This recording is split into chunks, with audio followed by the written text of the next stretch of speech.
피츠버그 에드먼턴 트레이드입니다. 요거가 사실은 또 큰 거였었죠. 사실은 요 트레이드 같은 경우에는 트레이드 터지기 전에 굉장히 작은 팟캐스트, 사실 그 팟캐스트 같은 경우에는 그렇게 평이 그렇게 좋지는 않은 걸로 알고 있습니다. 좀 여러 가지 루머성 이야기를 좀 공식화하는 느낌의 그런 이야기도 많이, 요즘에 사실 그런 팟캐스트가 많잖아요. 그죠? 그래서 저도 사실은 그런 것들을 좀 조심을 해야 된다라고 말씀을 드리는 편인데, 근데 거기에서 사실은 처음에 이제 자리 트레이드가 된다. 근데 틀렸죠. 그 내용도 정확히 말씀을 드리면. 예, 왜냐하면 이제 거기에서는 이제 50% 셀러리 부담을 한다라고 이야기를 했었기 때문에 뭐 결과적으로는 틀리는데, 일단 어쨌든 그 이야기가 나왔는데 어쨌든 트레이드가 안 됐단 말이에요. 하지만 며칠 뒤에 바로 또 트레이드가 되게 되면서 보시면 좋을 것 같습니다. 일단 피츠버그는 스키너 클러크 2029년 2라운드, 그리고 에드먼턴 같은 경우 트리스탄 자리랑 샘 플랭 선수를 받아오는 요런 이제 트레이드가 형성이 됐네요. 피츠버그 획득 자원은 스티어트 스키너 브렛 클러크 2029년 2라운드 지명권입니다. 9년 맞죠? 너무 멀리 있으니까 이게 좀 감도 안 오는 그런 느낌인데, 일단 어쨌든 이 세 개의 자원을 영입을 했습니다. 그리고 에드먼턴 같은 경우엔 트리스탄 자리와 샘 플랭 요렇게. 뭐 아무튼 이 벌써 제 반응을 보시더라도 이제 조금은 뭐 무슨 이야기를 할지 대충은 감이 잡히시지 않을까 그런 생각이 드는데, 일단 피츠버그부터 보고 들어갑시다. 피츠버그는 일단 경쟁 체제를 좀 구축을 하면서 팀 전력의 상승을 꾀하지 않나라고 생각을 해봅니다. 이건 제 개인적인 평가예요. 그런 과정인데, 결과적으로는 지금 이제 피츠버그는 스키너를 영입을 하면서 실로우스랑 같이 주전 백업이 될 가능성이 굉장히 높아졌죠. 그 과정에 스키너가 사실 전적이라든가 이런 부분은 좋지만, 뭐 둘이 사실은 팀이 달랐기 때문에 이걸 1대1 대응을 하긴 좀 그렇습니다. 왜냐면 전에도 자주 말씀드린 내용은 중에 하나는, 골텐딩 같은 경우에는 수비의 시스템, 그리고 수비수들의 경기력, 이런 부분에 상당히 크게 영향을 받는 것도 사실이기 때문에 이걸 1대1 대응을 하기는 사실 좀 그래요. 그러니까 에드먼턴에서의 저 스키너의 성적이 실로우스가 에드먼턴 간다고 해서 저거보다 더 잘할 수도 있고요. 근데 그렇지 않을 수도 있습니다. 이제 그런 부분이 나올 수가 있기 때문에 일단 말씀을 드리는데, 어쨌든 1차적으로 바라보면 굉장히 비슷한 느낌의 수치가 나오고 있죠. 이제 그 부분 말씀을 드리고, 또 하나 피츠버그가 지금 순위가 꽤 괜찮은 편이잖아요. 피츠버그 같은 경우에는 지금 순위가 올해는 플레이오프를 살짝 노릴 수 있을 느낌에 좀 진지하게 노릴 수 있어요. 작년 같은 경우에는 초반에 잘했지만 좀 중반 들어가서부터도 그냥 힘이 쫙 빠지는 느낌이었는데, 올해 같은 경우에는 꽤 오래 순위 유지가 되고 있죠. 어쨌든 지금까지 순위 유지가 되고 있죠. 그런 과정인데, 일단 두 명의 선수가 단기전에서 사실 꽤 괜찮은 모습을 보여줬다라는 겁니다. 스키너 선수 같은 경우에도 지금 이제 에드먼턴 오일러스에서 시리즈 승리를 7번이나 했고요. 그리고 실로우스 선수 같은 경우에도 월드 챔피언십 동메달, 라트비아에서, 그죠? 그리고 이제 에버츠퍼드에서 지난 시즌 우승을 했기 때문에 이런 식으로 좀 단기전에 살짝 집중력이 올라오고 경기력이 좀 올라왔을 때 잘하는 느낌의 골리를 두 명을 보유하고 있다라는 건 사실 그렇게 나쁘지가 않습니다. 지금의 피츠버그의 위치를 생각을 해본다면요. 물론 요 두 명이 정말 확실한 해답이 될지는 솔직히 아직까지는 잘 모르겠어요. 하지만 실적 자체는 단기전에서 실적이 있고, 그리고 피츠버그가 올해 지금까지의 모습은 그 단기전에 갈 수 있을 정도의 모습을 보이고 있다는 거죠. 이제 이 부분에서 괜찮다라고 말씀을 드리는 거고, 만약에 둘 다 경기력이 안 좋잖아요? 그럴 수도 있지 않습니까? 생각보다 경기력이 안 좋고. 그래버리면 이제 스키너랑 실로우스가 계약이 1년 남았습니다. 스키너 같은 경우에는 올 시즌 끝나면은 UFA, 그죠? 그러니까 이제 비제한적 자유계약 선수로 풀리고요. 실로우스 같은 경우에는 제한적 자유계약 선수이기 때문에 사실은 뭐 잡아도 괜찮아요. 근데 이제 정말 뭐 둘 다 한계다, 별로 안 좋다 싶으면 그냥 내보내도 괜찮습니다. 그냥 내보내면서 예를 들어 뭐 빅네임을 좀 기다린다라든가 그런 느낌의 선택도 나쁘지가 않거든요. 왜냐하면은 왜 이게 가능하냐면은 마이너에서 좀 올라올 수 있는 선수들이 있어요. 피츠버그가. 블렁크비스트라든가 무라쇼프 이런 선수들이 지금 AHL에서 굉장히 잘하고 있기 때문에 요런 선수들한테 기회를 줄 수도 있다라는 겁니다. 그러니까 여러 가지 상황이 달 수가 있다라는 거예요. 그냥 두 명 다 내보내면서 정말 블렁크비스트 무라쇼프 체제로 그냥 내년부터 갈 가능성도 이 가능성은 그렇게 높지는 않습니다. 그런 것도 있고, 아니면 스키너 같은 경우에는 뭐 이제 경기력이 안 좋으면은 올 시즌까지 하고 내보내고 실로우스를 쓰고, 실로우스랑 뭐 블렁크비스트나 무라쇼프 이런 식으로 갈 수가 있다라는, 그러니까 여러 가지 이제 가능성의 이야기를 말씀을 드리는 거고요. 어쨌든 이런 이제 경쟁 체제가 형성이 되기 때문에 결과적으로는 이제 좀 자신의 밥그릇을 지킨다, 뭐 이런 느낌에서도 이제 좀 분발하지 않을까 그런 생각을 해보게 됩니다. 그리고 에드먼턴 입장에서, 피츠버그 입장에서는 그렇게 손해 볼 게 없는 거는, 자리의 성적이 뒤에 이제 제가 에드먼턴한테 좀 자세히 말씀드리겠지만 굉장히 들쭉날쭉해요. 그러니까 시즌 매 시즌도 그렇게 일정하지 않은 시즌이 많았고요. 그리고 지난 시즌 같은 경우는 다들 기억하시겠지만 이 선수 마이너 갔죠. 잘 못해 가지고. 이제 이런 그림까지 있었기 때문에 피츠버그 입장에서는 물론 이제 스키너가 업그레이드냐라고 하면은 그건 잘 모르겠습니다. 하지만 비슷한 느낌의 경기력은 보여줄 수 있지 않을까라고 생각을 하는 거고요. 그리고 3살 더 어리죠. 이런 부분도 플러스적인 부분, 그리고 계약 유동성도 더 있다라는 점 나쁘지 않다라고 말씀을 드리고, 쿨러크 영입 같은 경우에도 결국은 이제 이어지는 거예요. 결국 이제 경쟁 체제의 가속절 이 부분에서 사실은 이제 쿨러크의 영입도 수비적인 역할을 맡을 파트너. 그러니까 이제 수비적인 역할. 그러니까 예를 들면 좀 공격적인 선수와 파트너로서 또 클러크가 괜찮은 모습을 좀 보여줄 수가 있지 않습니까? 그런 과정에서 뭐 피츠버그 입장에서 좀 후보군이 늘어났다라고 봐주시는 게 맞습니다. 일단 어쨌든 수비 파트너급이 될 만한 그런 자원들이랑 좀 경쟁 체제가 구축이 될 수 있다라는 말씀을 드리고 싶고요. 지금 이제 피츠버그 수비 베테랑 자원들을 보시면은 던바는 오늘 이제 그 방출 웨이버 공시를 됐죠. 어쨌든 근데 던바는 일단 써놓긴 했고요. 뭐 다른 팀 안 데려가면은 던바 또 기회가 올 수 있기 때문에 던바, 클립턴, 클러크, 워더스푼, 셰이, 존스 이런 선수들이 있단 말이에요. 이런 과정에서 어떻게 보면은 조금 더 그래도 이제 플레이오프 경력이라든가 리그에서의 보여준 게 사실은 뭐 쿨럭 워더스푼, 셰이, 존스 물론 이제 워더스푼이랑 셰이는 생각보다 잘하고 있습니다. 그래도 어쨌든 이제 보여준 게 꽤 있지 않습니까? 최근에 쿨러크가 이제 이런 과정에서 나쁘지 않다라고 생각이 드는 부분이고요. 그리고 피츠버그가 상대적으로 오른손 수비 자원이 좀 많은 편이에요. 칼손, 르탕, 던바, 클리프턴, 브루닉, 생이바니 이런 선수들 다 오른손 자원인데 지금 보시면 왼손 자원이 물론 이제 왼손 자원은 뭐 4명 있었지만 그래도 어쨌든 쿨러크가 들어오면서 조금 더 보완이 될 수 있는 그런 자원이 들어왔다라고 말씀을 드려보면 좋을 것 같습니다. 참고로 피츠버그 수비 최다 출장 조합은 워더스푼, 칼손 조합 그리고 셰이, 르탕 조합인데 세 번째로 이제 많이 출장한 조합이 그레이브스랑 클리프턴이거든요. 그러니까 만약에 이제 경쟁을 하는 과정에서 물론 이제 워더스푼이나 셰이 자리를 채울 가능성도 없지는 않다라고 봅니다. 근데 그런 테스트를 해봤을 때 퍼포먼스가 생각보다 좋지 않으면은 그냥 워더스푼, 칼손, 셰이, 르탕 쓰면서 마지막 자리에 그레이브스랑 쿨러크를 집어넣으면서 조금은 어떻게 보면은 피지컬이 필요한 상황이라든가 아니면은 좀 수비적인 출발을 하면서 좀 수비적으로 안정화가 필요한 좀 수비적으로 깔끔한 플레이가 필요한 그런 상황에서 출전을 한다라든가 그런 느낌의 변수까지도 만들 수 있지 않을까라고 말씀을 드려보면 좋을 것 같습니다. 픽 받아왔는데 물론 2029년이기 때문에 지금 당장 받는 것도 아니에요. 어차피 시간 자체가 좀 걸리기는 하지만 그래도 피츠버그가 픽이 필요한 이유는 조만간 베테랑 시대가 끝나잖아요. 그런 과정에서 어쨌든 미래에 대한 대비는 조금씩 할 필요가 있다라는 겁니다. 실제로 그런 과정에서 최근에 피츠버그는 지명권을 상당히 많이 받아오고 있어요. 상위 라운드 지명권이든 이런 부분 많이 받아오고 있다라고 말씀을 드리게 되는 부분이고요.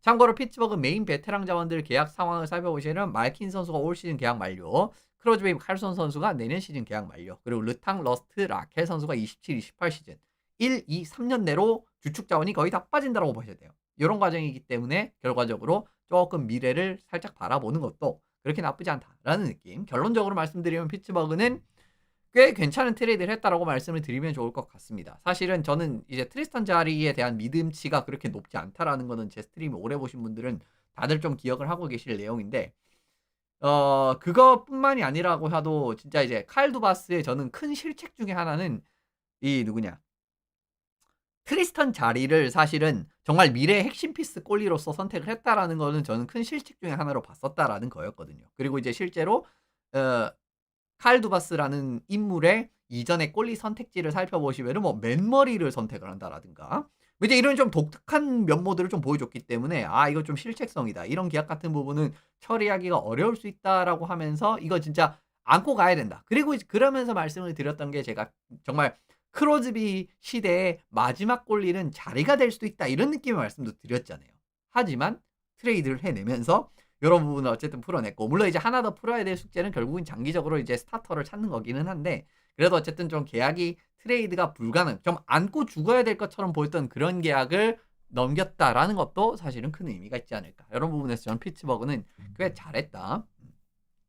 상당히 괜찮은 선택을 했다라고 말씀드리고 싶습니다. 그렇다라고 해서 이제 받아오는 선수가 정말 이 자리에 비해서 경기력이 훨씬 안 좋냐라고 하면 그렇지도 않단 말이에요. 이제 이런 부분까지도 말씀을 드려봅니다.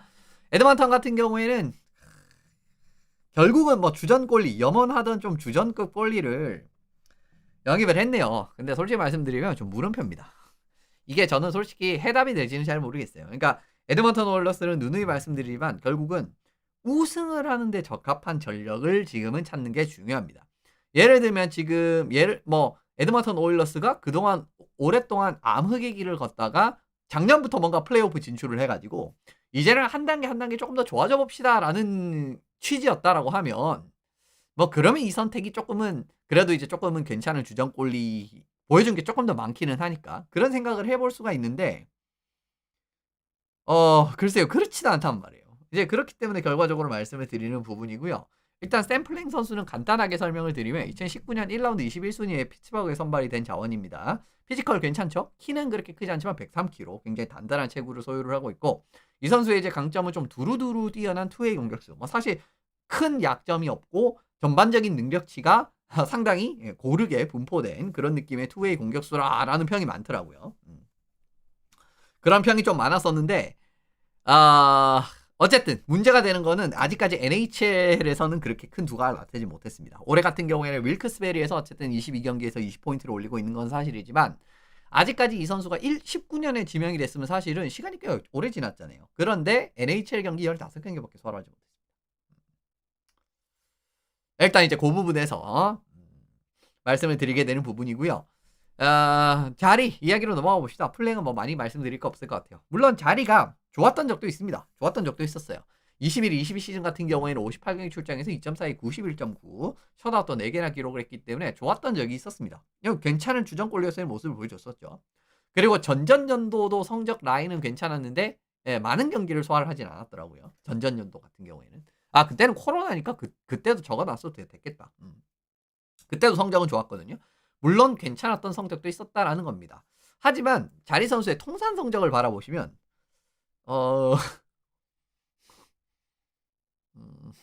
셧아웃 숫자가 좀 많기는 해도 그래도 이게 이 정도면은 정말 확실한 주전골리로서의 물론 1차 센스로 모든 걸 판단할 수 없지만 살짝은 부족한 게 있어요. 제가 생각하는 1차적으로 주전골리에 살짝 이제 기준점이 되는 세이브 성공률은 저는 한 91.6, 7 정도는 돼야 된다라고 보는 사람이기 때문에 그 부분도 좀 떨어지는 과정이 있고 그 부분 말씀을 드려보겠습니다. 그리고 트리스턴 자리가 50경기 이상한 출장한 시즌이 커리어에서 2번밖에 없습니다. 21위 아까 말씀드렸던 21-22 시즌 그리고 23-24 시즌도 51경기를 출장을 했기 때문에 의외로 생각보다 경기를 많이 소화를 해본 적이 없어요. 의외죠 이거는. 그리고 또 하나 문제가 되는 건 어쨌든 세이브 성공률이 이게 시즌 세이브 성공률을 이렇게 쭉 열거를 해놓은 거거든요. 짙은 색은 이제 그냥 세이브 성공률 그리고 이제 주황색으로 표현된 거는 이븐 스트링 세이브 성공률인데 맞아. 그죠? 들쭉날쭉하죠, 그죠? 90.8, 88.7, 92.1, 92.1, 뭐 92.1은 잘한 거지만 90.9, 91.9, 90.9, 90.3, 89.3, 90.9. 이븐 스트렝스는 물론 이제 당연히 조금 더 좋을 수밖에 없죠. 일반 세이브 성공률보다 당연히 조금 더 좋은 모습을 보여주고 있고 뭐 괜찮았던 시즌도 있지만 더 안 좋았던 시즌도 있고요. 어쨌든 전반적으로 좀 들쭉날쭉한 부분을 확인을 하실 수가 있습니다. 이게 원래 이제 제가 이 최소값을 조금 더 빡세게 설정을 하면은 더 극단적으로 요게 이제 요렇게 되는 게 보이실 수 있는데 좀 최소값을 살짝 낮게 설정을 한 것 같아요. 어쨌든 근데 지금 이제 수치로 보셔도 좀 들쭉날쭉한 부분을 확인을 하실 수가 있죠. 그리고 이거는 GSA 그죠? 기대 득점 대비 실제 실점이죠. 그죠? 그러니까 이제 마이너스가 나오면 더 많이 먹힌 거고 기대 실점보다. 그 플러스가 나오면 이제 더 덜 먹힌 거 아니겠습니까? 뭐 이렇더라고요. 이게 전부는 아닙니다. 말씀드리는 게. 한 번 더 말씀드리지만 이런 수치는 전부는 아니에요. 그런데 여기에서도 그 들쭉날쭉함이 드러나고 있죠. 예, 진짜 막 마이너스 11.8 찍었다가 그 다음 시즌 12.8로 완전히 극단적인 모습을 보여주고 그리고 그 다음 시즌은 마이너스 2.8 찍었다가 플러스 2.6 그리고 그 다음 시즌은 마이너스 4.7 올해 같은 경우는 좀 좋으니까 9.8 이렇게 올라가잖아요. 이런 과정들이 있기 때문에 이 선수가 어쨌든 기복이 있다. 플레이에서의 확실한 기복적인 부분이라든가 이런 부분들이 있다라는 거 그리고 생각보다 주전골리임에도 불구하고 많은 경기를 소화해본 시즌이 적다라는 거 이런 부분은 저는 큰 변수가 될 수 있다라고 말씀을 드려보면 좋을 것 같습니다. 그러면 에드먼턴이 왜? 라는 생각을 또 조금 해봤는데 1A, 1B로서의 전환 가능성도 살짝은 생각을 해볼 수는 있을 것 같아요. 그러니까 이제 좀 비슷한 클래스의 골리를 2명을 쓰면서 컨디션 좋을 때, 그리고 경기력이 좀 좋을 때 요렇게 이제 번갈아서 출전을 할 수가 있는 그런 느낌을 이제 1A, 1B라고 이제 자주 이제 표현을 하는 편인데, 요것도 이제 다시 보셨겠지만은 올 시즌 끝나고 난 다음에 UFA 골리들이 생각보다 그렇게 만족스러운 자원이 많이 나오지가 않아요. 보브롭스키 같은 경우에도 물론 이제 보브롭스키를 영입하면 좋지만 보브롭스키는 플로리다를 떠나지 않을 가능성이 상당히 높아 보이고요. 그러면 이제 남는 선수들이 무라제크, 브로스와 안데르센, 뭐 스키너를 다시 영입을 할 수도 있을 것이고, 뭐 텔번, 네덜코비치, 바네체크. 좀 애매하잖아요. 그죠? 좀 체급이 살짝 애매하지 않습니까?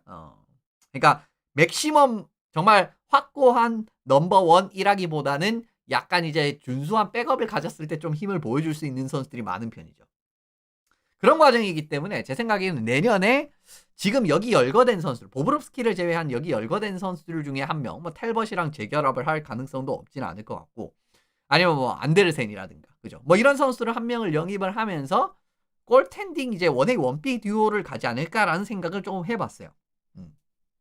근데 이것도 난점이 있는 게 뭐냐면, 장점은 이제 물론 이제 골리 컨디션에 영향을 좀 덜 받죠. 왜냐하면 이제 한 명이 좀 부진한다라고 해도 이제 확실한 주전이 있는 팀 같은 경우에는 그 선수가 이제 좀 많이 부진하고 이래버리면은 백업으로 이제 좀 한동안 버텨내기가 힘든 상황이 많잖아요. 하지만 1A, 1B를 쓰면은 골리 컨디션이라든가 이제 퍼포먼스의 영향을 사실 좀 덜 받는 편이고요. 하지만 단점 같은 경우에는 행여 두 골리가 모두 부진하다라든가 둘이 다 좀 안 좋은 그런 느낌으로 갔다라든가 이래버리면은 진짜 답이 없는 상황이 생길 수가 있습니다.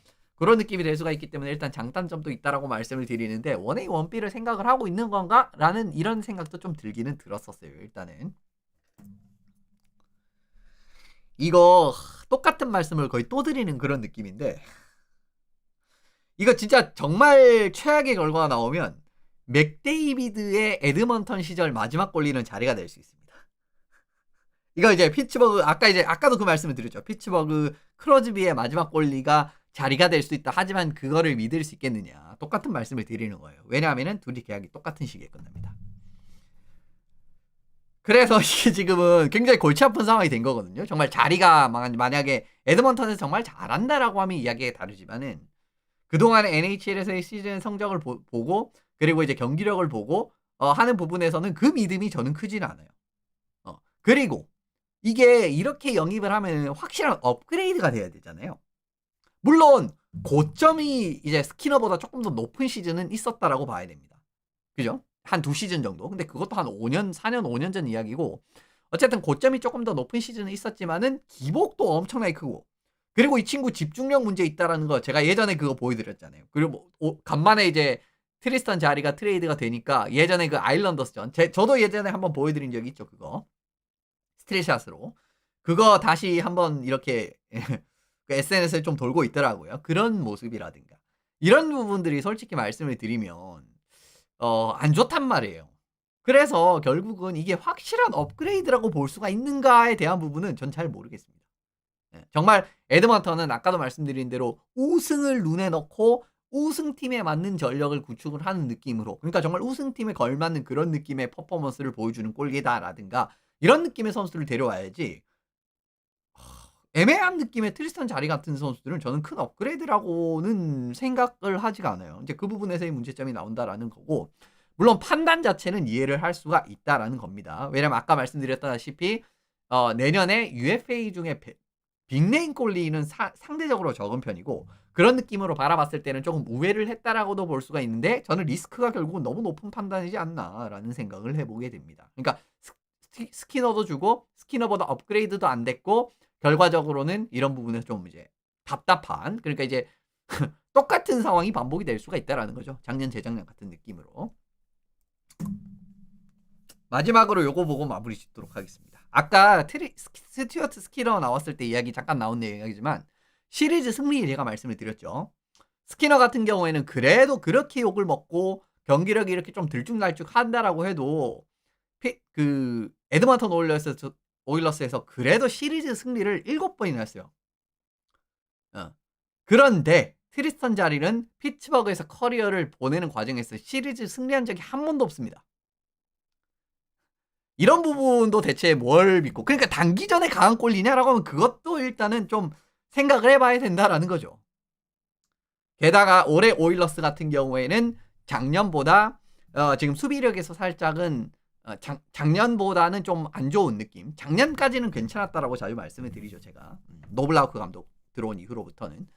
근데 올해는 이제 수비도 조금은 부담을 많이 지워주는 그러한 상황이 펼쳐지는데 트리스턴 자리가 정말 스키너가 못 막아주는 그 하나를 더 막아줄 수 있는지는 잘 모르겠어요. 그 정도의 능력을 가지고 있는지. 그런 과정에서 전 많이 걱정이 되는 그런 느낌의 트레이드가 아닌가라고 생각을 해봅니다. 물론 이거는 이제 제가 그동안에 봐왔던 거를 기준으로 말씀을 드리는 거고 작년에 월먼에서도 그랬듯이 좀 좋게 풀릴 수도 있어요. 생각보다는. 그런 과정이라고 말씀을 드릴 수는 있는데 어쨌든 그래도 이제 요 부분이라든가 여러 가지의 이런 부분에서는 전 좀 불안하고 그리고 약간 패닉 무브성의 그런 부분도 좀 있다라고 생각을 해보고 있습니다. 어쨌든 그렇게 마무리를 지으면서 과연 에드먼턴에서의 자리가 확실한 카드가 될 수 있을 것인지 피츠버그는 이제 앞으로 또 어떤 그죠? 경쟁 체제에서의 옥석을 좀 가려낼지 그런 부분 한번 지켜보시면 좋을 것 같습니다.